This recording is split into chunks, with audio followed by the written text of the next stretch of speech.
Hello friends, welcome to Nani's Recipe and Vlogs channel. இன்னைக்கு தான் முதல் தடவை என் சேனலை பார்க்குறீங்கன்னா சப்ஸ்கிரைப் பண்ணிட்டு பெல் பட்டன் அமுத்திக்கங்க.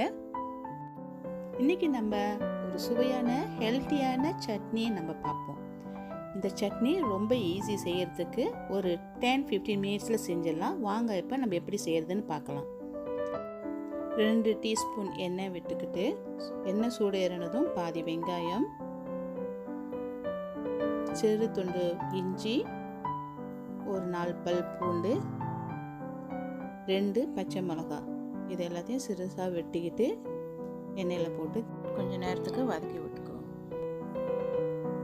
ஒரு 2 நிமிஷத்துக்கு நம்ம கிண்டி விட்டுட்டு இருந்தால் அது லைட்டாக வெந்துடும்.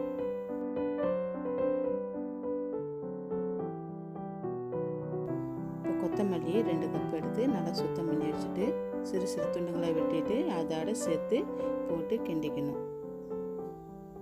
இதோட 3/4 கப்பு கருவேப்பிலையும் போட்டு கிண்டிக்குங்க.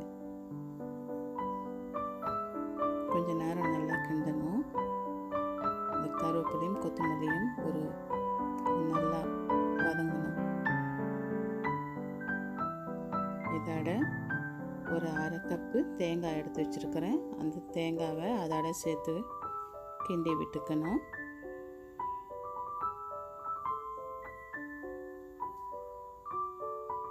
இதை ஒரு நிமிஷத்துக்கு கிண்டுங்க போதும். இதோட கொஞ்சமாக புளி போடுறேன்.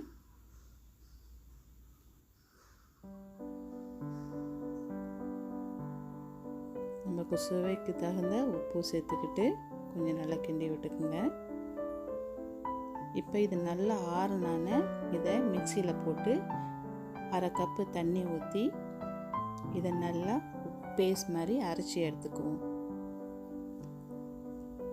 பார்த்திங்களா, இந்தமாரி பேஸ்ட் மாதிரி வரும். கலரும் நல்லா இருக்குது பாருங்கள். இப்போ இதை ஒரு மங்களை எடுத்து வச்சுட்டு இதுக்கு தாளிக்கிறதுக்கு தயார்படுத்திக்குவோம். 2 டீஸ்பூன் எண்ணெய் விட்டுக்கிட்டு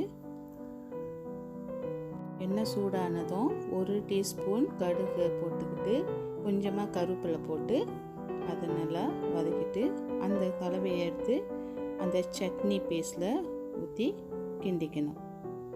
இவ்வளோ தாங்க, நம்மளோட கொத்தமல்லி சட்னி ரெடி ஆயிடுச்சு.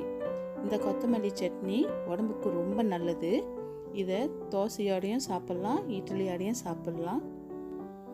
இந்த சட்னியை ட்ரை பண்ணி பார்த்துட்டு எனக்கு காமெண்ட் பண்ணுங்கள். இது பிடிச்சிருந்தா லைக் பண்ணுங்கள். தேங்க்யூ ஃபார் வாட்சிங். சப்ஸ்கிரைப் பண்ணாதவங்க சப்ஸ்கிரைப் பண்ணிவிட்டு பெல் பட்டன் அமுத்திக்கங்க. அப்போ தான் உடனுக்குடனே நோட்டிஃபிகேஷன் உங்களுக்கு கிடைக்கும்.